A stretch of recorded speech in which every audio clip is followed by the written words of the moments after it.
आपको बता दें कि देश में पहली बार कोई विमान बायोफ्यूल से उड़ा है। देहरादून से उड़कर जब फ्लाइट दिल्ली एयरपोर्ट पर लैंड हुई तो मोदी सरकार के 1-2 नहीं बल्कि 5 मंत्री इस फ्लाइट के स्वागत के लिए मौजूद थे।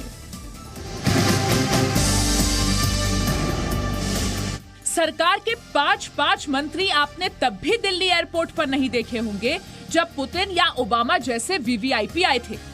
सुबह 9:40 पर देहरादून में इस फ्लाइट को फ्लैग ऑफ किया गया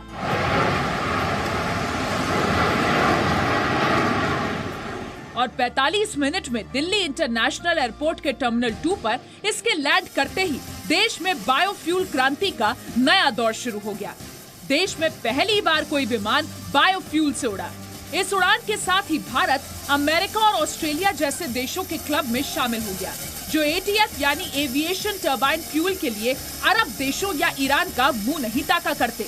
देहरादून से दिल्ली की इस फ्लाइट में 25% बायोफ्यूल और 75% सामान्य ATF था। जेट्रोपा यानी रतनजोत के बीजों से ये biofuel Indian institute of petroleum Dehradun ने बनाया। 20 वैज्ञानिकों ने 2 टन रतनजोत के बीजों से ये बायोफ्यूल तैयार किया। भारत में रोजाना 600 विमान उड़ान भरते हैं। एविएशन इंडस्ट्री का फ्यूल बजट सालाना 30,000 करोड़ रुपए है। बायोफ्यूल 3 झंझटों का तोड़ निकालेगा। पहला, बाहर से महंगा तेल कम खरीदना पड़ेगा। दूसरा, मेड इन इंडिया बायोफ्यूल से ट्रांसपोर्ट सस्ता होगा और तीसरा, प्रदूषण तो कम होगा ही। बायोफ्यूल से विमानों की ऑपरेटिंग लागत 17% से 20% तक घटेगी। ऑपरेटिंग लागत घटने से फ्लाइट के टिकट भी सस्ते होंगे। हवा में कार्बन डाइऑक्साइड का उत्सर्जन 4000 टन घटेगा।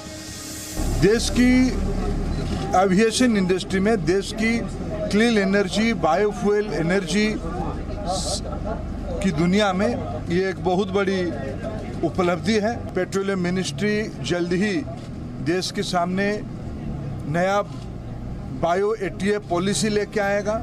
देश का एविएशन सेक्टर 20% की रफ्तार से बढ़ रहा है। अनुमान है कि 2035 तक भारत की एविएशन इंडस्ट्री दुनिया में सबसे बड़ी होगी। सरकार के इरादों पर यकीन करें तो वो दिन दूर नहीं जब पूरा सिस्टम बायोफ्यूल पर होगा। प्लेन नहीं, ट्रेन, ट्रक और स्कूटर भी।